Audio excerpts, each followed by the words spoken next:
Hello friends, स्वागत है आपका द सोशियो वाला प्लेटफॉर्म पर। यहाँ हम सोशियोलॉजी से रिलेटेड अलग अलग एग्जाम्स में जितने भी पीवाईक्यूज रहे हैं उनको विद कॉन्सेप्ट के साथ डिस्कस करते हैं और साथ ही में उस हर फैक्ट को जिससे आपके एग्जाम में प्रश्न बन सकते हैं उनकी ब्रेन स्टॉर्मिंग भी कराते हुए चल रहे हैं, जिससे आपको एग्जाम अधिक से अधिक फायदा मिल सके। ये सीरीज उन सभी के लिए फायदेमंद है जो assistant professor, UGC net, set और पीजीटी से संबंधित एग्जाम को टारगेट कर रहे हैं।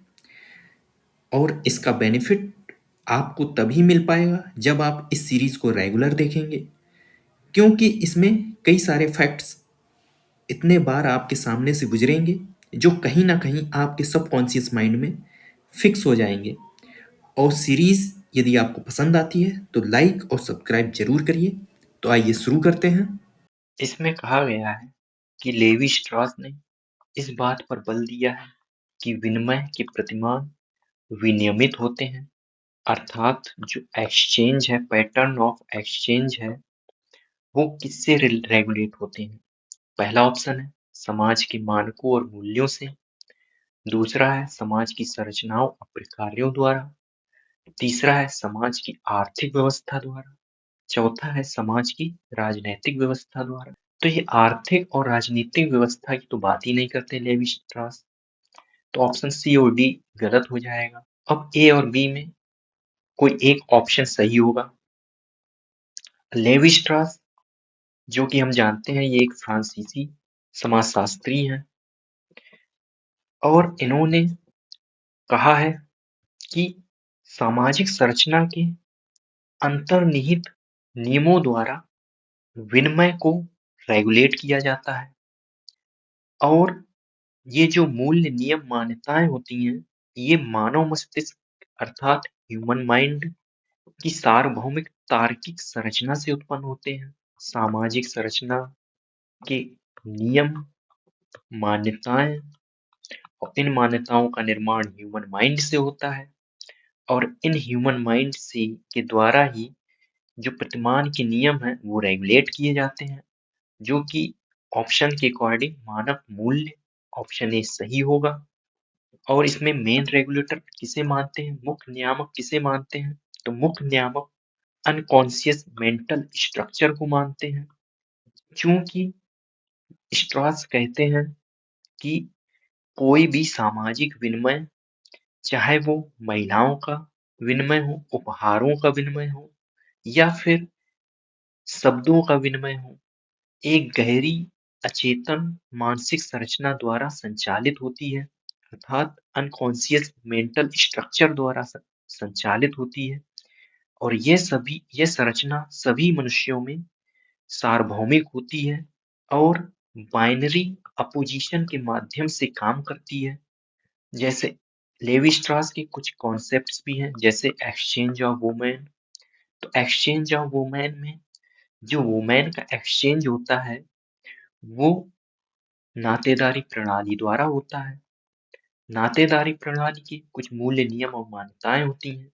जैसे नातेदारी प्रणाली में एक मान्यता है कि सगोत्र विवाह निषेध की मान्यता। दूसरा इन्होंने कॉन्सेप्ट दिया था वस्तुओं और सेवाओं का विनिमय।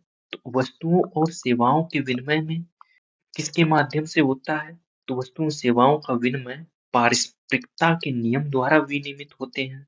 कौन कौन सी चीजें विनिमय होती हैं, एक्सचेंज होती हैं, जैसे हम गिफ्ट देते हैं, भोजन, सेवाएं, और ये द पारस्परिकता के सिद्धांत द्वारा इन्हें विनिमित किया जाता है। और तीसरा इन्होंने कॉन्सेप्ट दिया था एक्सचेंज ऑफ साइन का कॉन्सेप्ट। एक्सचेंज ऑफ साइन के कॉन्सेप्ट में इन्होंने कहा जो शब्द हैं, जो संकेत हैं, वो भाषा की संरचना द्वारा विनिमित होते हैं। इस प्रकार से लेवी स्ट्रॉस कहते हैं जो सभी प्रकार के विनिमय हैं अनकॉन्शियस मेंटल स्ट्रक्चर से ही रेगुलेट होते हैं और जो स्वयं मानव मस्तिष्क की सार्वभौमिक अचेतन संरचना से उत्पन्न होती है। और हम कैसे विनिमय करते हैं, कैसे चीजों को एक्सचेंज करते हैं, वह हमारे सामाजिक संबंधों को दर्शाता है। और हमारे जो सामाजिक संबंध हैं, हमारे दिमाग के काम करने के तरीके से निर्धारित होते हैं। इस प्रकार से इसका राइट आंसर क्या होगा? Option A. आगे बढ़ते हैं। इसमें कहा गया है कि समाज या सामाजिक व्यवस्था के एक भाग को दूसरे भाग अथवा संपूर्णता के किसी पहलू से संबंधित करने में रुचि किन अनेक उपागमों में एक सामान्य तत्व है? ऑप्शन ए है कि प्रकारवाद है क्या, ये संघर्ष सिद्धांत है, अंतरक्रियावाद है, उद्विकाशीय सिद्धांत है। उद्विकाशीय सिद्धांत जो है ये बताता है कि आज की जो व्यवस्था है, जो विद्यमान समाज में जो व्यवस्था पाई जाती है, उसका विकास कैसे कैसे हुआ है, तो ये ऑप्शन तो सही होगा नहीं।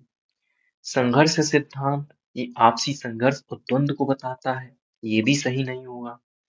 अंतरक्रियावाद कि अंतरक्रियावाद एक ऐसा सिद्धांत या विचारधारा है जो समाज के सदस्यों के मध्य आपसी क्रिया अंतरक्रिया पर टिकी हुई है। क्रिया अंतरक्रिया जैसे कि एक व्यक्ति द्वारा कही गई बात को दूसरे व्यक्ति द्वारा सुनना और उसके अकॉर्डिंग रिएक्ट करना, वो क्रिया अंतरक्रिया में आ जाता है। तो इसका सी ऑप्शन भी सही नहीं होगा। ऑप्शन ए जो प्रकारवाद है, प्रकारवाद एक ऐसी विचारधारा है जो समाज को कई अंगों से मिलकर बना हुआ मानती है, जिसमें ये सभी अंग अपने अपने प्रकार्यों द्वारा, अपने अपने फंक्शंस द्वारा समाज को जोड़े रखने का काम करते हैं और ये सभी अंग समाज के लिए प्रकारकारी भूमिका अदा करते हैं, अर्थात लाभकारी भूमिका अदा करते हैं। इस प्रकार से इसका राइट आंसर क्या होगा? Option A. आगे बढ़ते हैं। इसमें कहा है कि यह तर्क किसने किसने प्रस्तुत किया है कि संरचना एवं असंगति अंतर्निष्ठ रूप से विरोधात्मक नहीं है, अर्थात जो संरचना है और जो संरचना में व्याप्त जो असंगति है वो विरोधाभासी नहीं है। ऑप्शन ए है SF Nadel, Levi Strauss, Parsons, Merton. तो इसका राइट आंसर होगा मर्टन, ऑप्शन डी। मर्टन ने एनोमी का कॉन्सेप्ट दिया है या स्ट्रेन थ्योरी का कॉन्सेप्ट, अर्थात ये दुर्खीम से भी रिलेटेड करता है। दुर्खीम ने सबसे पहले एनोमी का कॉन्सेप्ट दिया था, इसी कॉन्सेप्ट को आगे बढ़ाने का काम मर्टन ने किया है और कहा है कि समाज में सांस्कृतिक लक्ष्य होते हैं और उन लक्ष्यों को प्राप्त करने के कुछ साधन होते हैं। जब सांस्कृतिक लक्ष्य और संस्थागत साधनों के मध्य अंतर पैदा हो जाता है तो फिर समाज में अव्यवस्था पैदा होती है। सामाजिक सांस्कृतिक या सामाजिक लक्ष्य क्या होते हैं? जैसे आपको भौतिक सफलता चाहिए, पैसा कमाना है, लेकिन उसके लिए जो तरीका चाहिए कि पैसा कमाने की एक मेथड, जैसे शिक्षा हो गया, व्यवसाय के लिए पर्याप्त पूंजी हो गई, और जब ये चीजें नहीं होती हैं तो व्यक्ति सामाजिक नियमों से हट के व्यवहार करता है, जो समाज में विसंगति पैदा करती है, ये अव्यवस्था पैदा करती है। साथ ही मर्टन इस तनाव से निपटने के 5 तरीकों के बारे में चर्चा करते हैं और वे 5 तरीके जैसे कन्फॉर्मिटी के बारे में, इनोवेशन के बारे में, रिचुअलिज्म के बारे में, रिट्रीटिज्म के बारे में और रेबेलियन के बारे में, इन 5 तरीकों के बारे में चर्चा करते हैं। और साथ ही में इन्होंने एक और कॉन्सेप्ट दिया है, वो कॉन्सेप्ट है अनइंटेंडेड कॉन्सिक्वेंसेस का कॉन्सेप्ट, अर्थात अप्रत्याशित परिणाम का अवधारणा इन्होंने दी है और कहा है कि मानवीय कार्यों के 3 प्रकार के परिणाम हो सकते हैं। एक परिणाम जो जानबूझकर अथवा स्पष्ट रूप से चाहे गए होते हैं, जैसे मैंने मेरा जो करने का उद्देश्य उसे खुश करना था, तो मैंने इसलिए एक जोक किया ताकि वो खुश हो सके और वो खुश हुआ, तो ये प्रत्याशित परिणाम में आ जाता है, मैनिफेस्ट फंक्शन में आ जाता है। और दूसरा जो होता है मानवीय कार्यों का जो दूसरा परिणाम होता है वो होता है अप्रत्याशित परिणाम। अप्रत्याशित परिणाम, लेटेंट फंक्शन जिसे हम इंग्लिश में कहते हैं, अर्थात जो परिणाम अनजाने में और छिपे हुए होते हैं लेकिन सामाजिक व्यवस्था के लिए महत्वपूर्ण होते हैं, वो अप्रत्याशित परिणाम होते हैं। और तीसरा है कि विक्षोभ, डिसफंक्शन, कि मैंने जोक किया और उसके बगल में खड़ा दूसरा व्यक्ति उस जोक पे नहीं हंसा, उसको जोक नहीं लगा, बल्कि उसको जोक को अदरवाइज ले लिया और वो उस जोक से मुझसे नाराज हो गया। तो वो हो गया विक्षोभ, जिससे मेरे और उसके सामाजिक संबंध खराब हो गए। तो वो सामाजिक व्यवस्था के लिए नकारात्मक या हानिकारक होते हैं।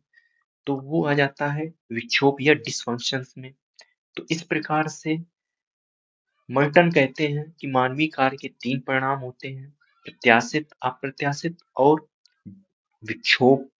साथ ही मर्टन ने रेफरेंस ग्रुप थ्योरी भी दी है, जिसमें उन्होंने कहा है कि हमारा व्यवहार सिर्फ उस समूह से प्रभावित नहीं होता जिस समूह से हम संबंध रखते हैं, बल्कि उस समूह से भी प्रभावित होता है जिनसे हम तुलना करते हैं, जिनके हम सदस्य नहीं होते हैं। और इन्होंने थ्योरी ऑफ मिडिल रेंज की कॉन्सेप्ट भी दिया है। आगे बढ़ते हैं। इसमें कहा गया है कि निम्न में से किसने दावा किया है कि सामाजिक विघटन का मूल स्रोत आदर्श शून्यता है, अर्थात एनोमी है। पहला ऑप्शन है आर.के. मर्टन, दूसरा टालकट पार्सन, एमिल दुर्खीम और जॉनसन। तो इसका राइट आंसर क्या होगा? तो इसका राइट आंसर होगा आर.के. मर्टन। जैसा कि अभी हमने देखा कि इन्होंने दुर्खीम के एनोमी के सिद्धांत को आगे बढ़ाया है और कहा है कि सांस्कृतिक लक्ष्य और संस्थागत साधन के मध्य अंतर से समाज में तनाव जैसी स्थिति पैदा होती है और, और इस तनाव से निपटने के लिए मर्टन ने 5 तरीके भी बताए हैं। उन 5 तरीके जिसमें से पहला तरीका है अनुरूपता का, अर्थात कन्फर्मिटी का। दूसरा तरीका उन्होंने बताया है नवाचार का, अर्थात इनोवेशन का। तीसरा तरीका उन्होंने बताया है रिचुअलिज्म का, अर्थात अनुष्ठानवाद का। चौथा तरीका उन्होंने बताया है रिट्रीटिज्म का, अर्थात पलायनवाद का। और पांचवा तरीका रेबेलियन का, अर्थात विद्रोह का।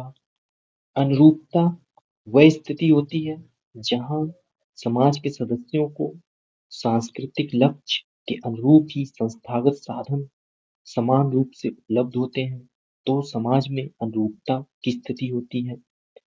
नवाचार, नवाचार जिसमें समाज के सदस्य सांस्कृतिक लक्ष्य को तो स्वीकार करते हैं, लेकिन जो सांस्कृतिक लक्ष्य के प्राप्त करने का साधन होता है, संस्थागत साधन होता है, उसे अस्वीकार करता है समाज, तो वो नवाचार की स्थिति की ओर ले जाता है। और तीसरा तरीका है रिचुअलिज्म का। रिचुअलिज्म क्या है कि संस्थागत साधन, अर्थात रिचुअलिज्म जिसे अनुष्ठानवाद कहते हैं, जैसे सांस्कृतिक लक्ष्य को अस्वीकार करता है समाज और संस्थागत साधन को तो स्वीकार कर लेता है, तो वो अनुष्ठानिक या रिचुअलिज्म में आता है। और चौथा है रेबिलियन। रेबिलियन जिसमें सांस्कृतिक लक्ष्य और संस्थागत साधन दोनों को ही क्या किया जाता है? अस्वीकार किया जाता है। और ये अस्वीकार इसलिए किया जाता है कि समाज क्या करता चाहता है? अब बदलाव चाहता है। समाज के जो सदस्य हैं वो सांस्कृतिक लक्ष्य और संस्थागत साधन दोनों को नकार देते हैं और चाहते हैं कि नए सांस्कृतिक लक्ष्य और उन लक्ष्यों को प्राप्त करने के लिए नए संस्थागत साधन आने चाहिए। तो उस स्थिति में समाज में क्या होता है? विद्रोह की स्थिति हो जाती है, विद्रोह की स्थिति पैदा हो जाती है। और एक था पलायनवाद, रिट्रीटिज्म। रिट्रीटिज्म में भी सांस्कृतिक लक्ष्य और संस्थागत साधन दोनों को ही समाज अस्वीकार करता है तो वो पलायनवादिता की स्थिति होती है। लेकिन इसमें इसको बदलने के पर समाज इस बदलने पर बल नहीं देते हैं, लेकिन इसे अस्वीकार कर देते हैं। आगे बढ़ते हैं। ये विचार किसने प्रतिपादित किया कि प्रत्येक सांस्कृतिक मद प्रकार्यात्मक है, अर्थात सार्वभौमिक प्रकारवाद। तो सार्वभौमिक प्रकारवाद का सिद्धांत दिया है ब्राउन मैलिनोव्स्की ने, जिसमें मैलिनोव्स्की ने कहा है कि दुनिया का हर सांस्कृतिक तत्व, प्रथा, रीति रिवाज, विश्वास या संस्था किसी न किसी विशिष्ट और आवश्यक कार्य को पूरा करती है। उनके लिए संस्कृति एक विशाल और जटिल जैविक तंत्र की तरह है, अर्थात जैसे मानवीय शरीर होता है, जैसे एक ह्यूमन बॉडी होती है, और उस ह्यूमन बॉडी के जो ऑर्गन होते हैं वो समाज को बनाए रखने के लिए अपने अपने फंक्शंस को पूरा करते हैं। ठीक उसी प्रकार से समाज होता है। समाज की कई सारी संस्थाएं होती हैं जो समाज के ऑर्गन हैं। जैसे धर्म समाज का एक ऑर्गन है, और राज्य समाज की एक संस्था है, और राजनीतिक व्यवस्था समाज की एक संस्था है, आर्थिक व्यवस्था समाज की एक संस्था है, परिवार व्यवस्था समाज की एक संस्था है, नातेदारी व्यवस्था समाज की एक संस्था है, शिक्षा व्यवस्था समाज की एक संस्था है। ये सब क्या करते हैं? ये सब अपने अपने फंक्शंस के द्वारा समाज को बनाए रखने का काम करते हैं, और ये सिर्फ किसी एक समाज विशेष के लिए ही सही नहीं है, बल्कि ये दुनिया के सभी समाजों में देखा जाता है। इस प्रकार से इन्होंने सार्वभौमिक प्रकारवाद को समझाने का प्रयास किया है। इसलिए इसका राइट आंसर है Brown Malinowski, option B, option D. आगे बढ़ते हैं। इसमें कहा गया है कौन प्रकारवादी सिद्धांत से संबंध नहीं रखता है? ब्राउन मैलिनोव्स्की, हम देखते हैं कि ये प्रकारवाद से संबंध रखते हैं। हर्बर्ट स्पेंसर भी है, और रेडक्लिफ ब्राउन भी इससे संबंध रखते हैं। लेकिन पीवी यंग ये प्रकारवादी सिद्धांत से संबंध नहीं रखते हैं। इस प्रकार से इसका राइट आंसर हो जाएगा ऑप्शन सी, पीवी यंग। आगे बढ़ते हैं। इसमें कहा गया है कि निम्न समाजशास्त्रियों में कौन संदर्भ का क्रिया ढांचा से संबंधित है? संदर्भ का क्रिया ढांचा, जिसे ऑप्शंस हैं TB Bottomore, G Simmel, L T house, Talcott Parson. तो इसका राइट आंसर होगा option D, Talcott Parson. Talcott Parson ने क्रियात्मकवाद का सिद्धांत दिया, अर्थात फंक्शनलिज्म का अपना कॉन्सेप्ट दिया है, जिसमें इन्होंने कहा है कि समाज एक जटिल व्यवस्था है जिसके कई सारे अंग होते हैं, और ये सभी अंग मिलकर समाज में हार्मोनी और स्टेबिलिटी को बनाए रखते हैं, अर्थात सामंजस्य और स्थिरता बनाए रखते हैं। इन्होंने सामाजिक क्रिया का सिद्धांत दिया है। सामाजिक क्रिया के सिद्धांत में उन्होंने कहा है कि समाज को समझने के लिए हमें व्यक्तिगत क्रिया अर्थात इंडिविजुअल एक्शंस को समझना जरूरी है। और इंडिविजुअल एक्शंस के 4 एलिमेंट हैं, 4 तत्व हैं। वो 4 तत्व कौन से हैं? पहला तत्व है एक्टर अर्थात क्रिया करने वाला। दूसरा है लक्ष्य अर्थात उस क्रिया का क्या उद्देश्य है। तीसरा एलिमेंट है सिचुएशन अर्थात किस परिस्थिति में वह क्रिया संपादित की जा रही है, अर्थात उस क्रिया को करने के लिए हमारे पास क्या क्या साधन है। और चौथा एलिमेंट इन्होंने बताया है वैल्यूज, मूल्य और नॉर्म्स, मानदंड, जो हमारी क्रिया को दिशा निर्देश देते हैं। पार्सन्स का पैटर्न वेरिएबल्स का भी कॉन्सेप्ट है। इन्होंने कहा है कि जब व्यक्ति कोई क्रिया संपादित करता है तो उसके समक्ष विकल्प के रूप में ये पैटर्न वेरिएबल्स एक जोड़े के रूप में विद्यमान होते हैं, और इसके 5 जोड़े की इन्होंने चर्चा की है, जिसको हम आगे आने वाले प्रश्नों में देखेंगे। और पार्सन्स ने एजिल मॉडल दिया है। एजिल मॉडल जो एक समाज को बनाए रखने के लिए बुनियादी कार्य होते हैं उनके बारे में चर्चा की है। और इन्होंने संरचनात्मक विभेदीकरण का भी कॉन्सेप्ट दिया है। संरचनात्मक विभेदीकरण में उन्होंने कहा है कि जैसे जैसे समाज जटिल होता है, सामाजिक संस्थाएं विशेषज्ञ होती जाती हैं। एक संस्था के कई कार्य अलग अलग संस्थाएं करने लगती हैं। जैसे पारंपरिक समाज में परिवार, शिक्षा, उत्पादन, धार्मिक अनुष्ठान सभी का केंद्र होता था। जो परिवार होता था वही शिक्षा देने का काम करता था, वही उत्पादन का काम करता था, वहीं पे रिचुअल प्रैक्टिस होती थी। तो एक पारंपरिक समाज में जो परिवार होता था वो सभी का केंद्र होता था। आधुनिक समाज में शिक्षा देने का काम स्कूल कर रहा है, उत्पादन का काम फैक्ट्रियां कर रही हैं, धर्म के रूप में कई सारी संस्थाएं आ गई, कई सारे कल्ट और सेक्ट आ गए, और साथ ही में टालकट पार्सन्स ने समाज के विकास को भी समझाया है। और इन्होंने एक बताया है कि सबसे पहले जो समाज था वो आदिम समाज, फिर दूसरा इन्होंने अति प्राचीन समाज के बारे में, फिर तीसरा ऐतिहासिक समाज, चौथा आधुनिक समाज। इस प्रकार से इन्होंने सामाजिक विकास के अनुक्रम को समझाया है। आगे बढ़ते हैं।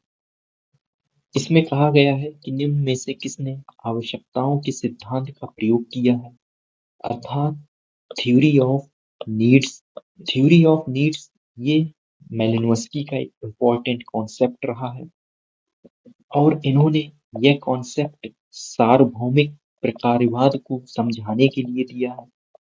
जो यूनिवर्सल फंक्शनलिज्म है उसको समझाने के लिए अपना थ्योरी ऑफ नीड्स का इन्होंने कॉन्सेप्ट दिया है, जिसमें इन्होंने 3 प्रकार की नीड्स बताई हैं। पहली नीड्स जिसे प्राथमिक या बेसिक नीड्स कहा जाता है, जिसमें भोजन, प्रजनन, शारीरिक सुरक्षा, शारीरिक स्वास्थ्य को शामिल किया जाता है। दूसरी इन्होंने डेरिवेटिव नीड्स की चर्चा की है। डेरिवेटिव नीड्स अर्थात व्युत्पन्न आवश्यकताएं, जो प्राथमिक आवश्यकताओं को पूरा करने की प्रक्रिया के दौरान उत्पन्न होती है। जैसे भोजन को पूरा करने के लिए इकोनॉमिक सिस्टम आया, शिक्षा को पूरा कर, और जो शिक्षा के माध्यम से खेती करने के तरीके को सिखाया गया। जो तीसरा इन्होंने बताया है, तीसरा एकीकरण संबंधी आवश्यकता अर्थात इंटीग्रेटिव नीड्स की चर्चा की है। ये समाज में एकता एकजुटता को बनाए रखने का काम करती हैं। आगे बढ़ते हैं। इसमें कहा गया है कि निम्न में से कौन से समाजशास्त्री का संबंध प्रकारवाद के अध्ययन से जुड़ा हुआ है, अगस्त Comte, वेल्फ्रेड Pareto, are K Merton, ई बोगार्डन। तो इसका राइट आंसर क्या होगा? इसका राइट आंसर होगा आर के मर्टन। आगे बढ़ते हैं। इसमें कहा गया है कि वास्तविक और सामान्य सामाजिक संरचना के मध्य अंतर किसने स्थापित किया है, Rafael Nadal, Emile Durkheim, R K Merton, Radcliffe Brown. तो इसका राइट आंसर होगा option D, Radcliffe Brown. Radcliffe Brown ने सामान्य संरचना के बारे में कहा है कि ये समाज का एक कोड ऑफ कंडक्ट है। कोड ऑफ कंडक्ट जो यह बताता है कि लोगों को एक दूसरे के साथ कैसा व्यवहार करना चाहिए, जैसे माता पिता की सेवा करनी चाहिए, चोरी नहीं करनी चाहिए। इस प्रकार से जो सामान्य सामाजिक संरचना एक प्रकार का कोड ऑफ कंडक्ट है, जो हमें बताता है कि हमें कैसे व्यवहार करना चाहिए, किस तरह पेश आना चाहिए। जो वास्तविक संरचना है ये एक प्रकार का एक रोजमर्रा की जिंदगी में मंच पर खेला जाता है। एक प्रकार का ये मंच है जो हम रोजमर्रा की जिंदगी में खेलते हैं। इसमें लोग स्क्रिप्ट से हटकर भी काम करते हैं। जैसे कोई बच्चा अपने बुजुर्ग माता पिता की देखभाल नहीं करता, जो कि सामान्य संरचना का उल्लंघन है। सामान्य संरचना जो कि मोरालिटी पे बेस्ड है, और वास्तविक सामाजिक संरचना कि ऐसा होना चाहिए लेकिन उसने ऐसा नहीं किया। जो समाज अपेक्षित व्यवहार की कल्पना करता है लेकिन वास्तव में वो अपेक्षित व्यवहार नहीं होता, उससे हटकर कभी कभी व्यवहार होता है, या कोई अनौपचारिक नेता वास्तविक शक्ति का प्रयोग करता है। इस प्रकार से जो वास्तविक सामाजिक संरचना होती है वो सीधे फील्ड वर्क और वास्तविक व्यवहार के अध्ययन से संबंधित होती है और इसमें जो व्यवहार होते हैं वो परिस्थितियों के अनुसार बदल सकते हैं। जो वास्तविक सामाजिक संरचना में वास्तव में विद्यमान सामाजिक संबंधों का जाल होता है। आगे बढ़ते हैं। इसमें कहा गया है गलत कथन को चुनिए। प्रकार एक आंशिक क्रिया द्वारा उस संपूर्ण क्रिया को दिया जाने वाला योगदान है जिसका कि वह एक भाग है, सही है।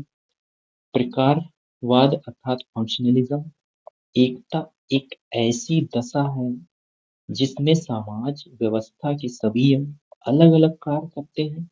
गलत अलग अलग नहीं करते बल्कि मिलकर काम करते हैं।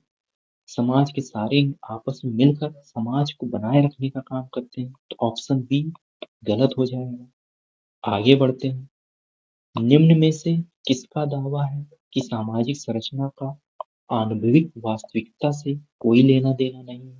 लेवी स्ट्रॉस, जे लेवी, रेमंड फर, इवांस प्रिचर्ड। तो इसका राइट आंसर होगा option A levy Strauss.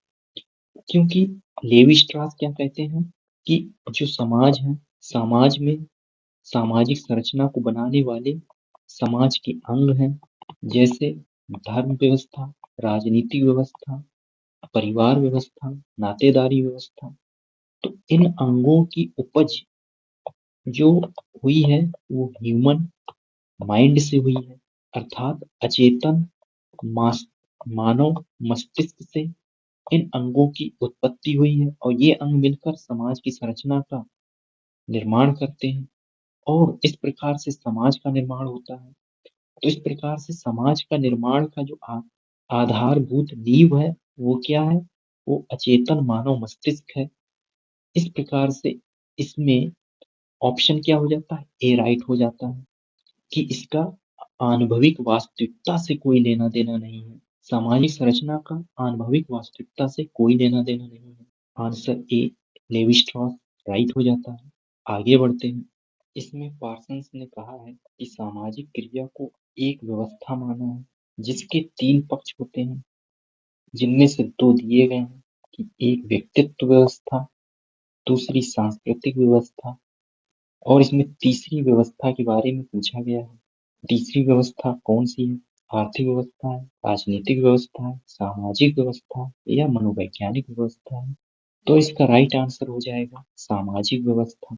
Parsons जो कहते हैं कि व्यक्तिगत क्रियाओं को समझे बिना, इंडिविजुअल एक्शंस को समझे बिना हम समाज को नहीं समझ सकते और कहते हैं कि समाज में व्यक्ति सामाजिक मूल्यों, मानकों और विचार के अनुसार क्रियाएं करता है और वे क्रियाएं उसके सांस्कृतिक लक्ष्य द्वारा निर्धारित होती हैं।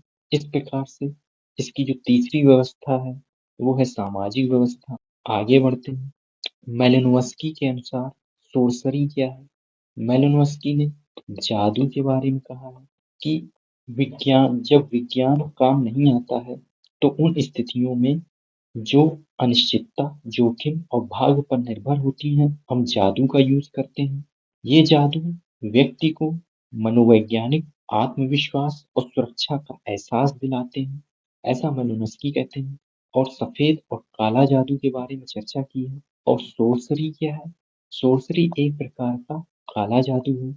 आगे बढ़ते हैं। मर्टन द्वारा परिभाषित एक शब्दावली कि वे अवलोकित परिणाम जो एक दी गई व्यवस्था के साथ अनुकूलन अथवा व्यवस्थापन करते हैं उसे कहा जाता है। तो उसे क्या कहा जाएगा? प्रकट प्रकार, अप्रकार, दुष्प्रकार या प्रकार। प्रकट प्रकार क्या होते हैं? प्रकट प्रकार वे प्रकार होते हैं जो वांछित परिणाम उत्पन्न करते हैं।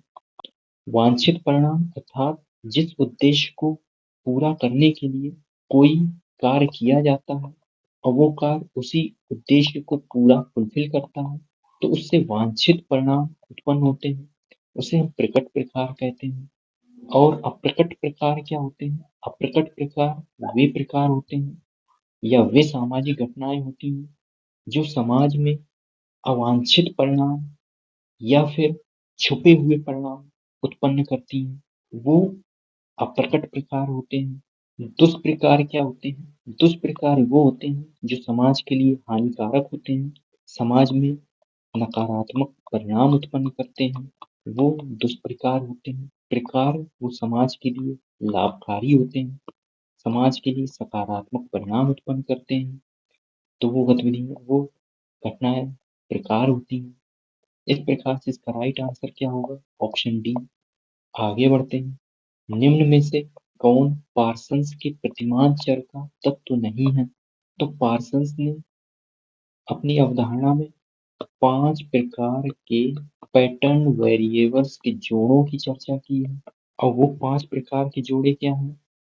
भावनात्मकता वर्सेस भावनात्मक तटस्थता, सर्वव्यापकता वर्सेस विशिष्टता, विशेषता वर्सेस निष्पक्षता, सामूहिकता वर्सेस स्वार्थता, आशक्त वर्सेस विसर्जन।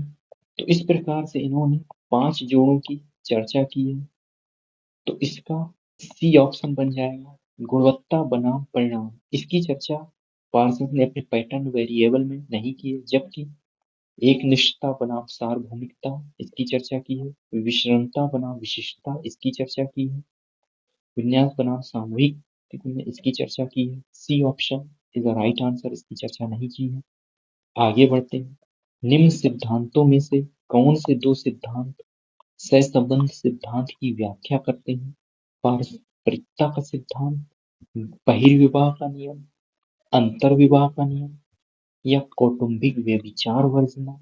सहसंबंध सिद्धांत, तो ऑप्शन बी और सी गलत हो जाएगा। इसका राइट ऑप्शन होगा ए और डी। आगे बढ़ते हैं। इसमें कहा है कि निम्न में से किसने ब्रिटेन में संरचनात्मक प्रकारवाद को सामाजिक नृविज्ञान में आकार दिया है? तो सामाजिक नृविज्ञानी कौन है? वो ब्राउन, मालिनोव्स्की और रैटक्लिफ ब्राउन है। तो इस प्रकार से इसका राइट आंसर क्या हो जाएगा? Option B. ब्राउन और मालिनोव्स्की दोनों ने ही फंक्शनलिज्म अर्थात कार्यात्मकता का सिद्धांत दिया है। इनके कार्यात्मकता के सिद्धांत में जो मुख्य अंतर है वो क्या है? वो ये है कि जो मालिनोव्स्की हैं उन्होंने व्यक्तिगत आवश्यकताओं की पूर्ति पर बल दिया है, और रैटक्लिफ ब्राउन है वो सामाजिक संरचनाओं की आवश्यकताओं की पूर्ति पर बल देते हैं।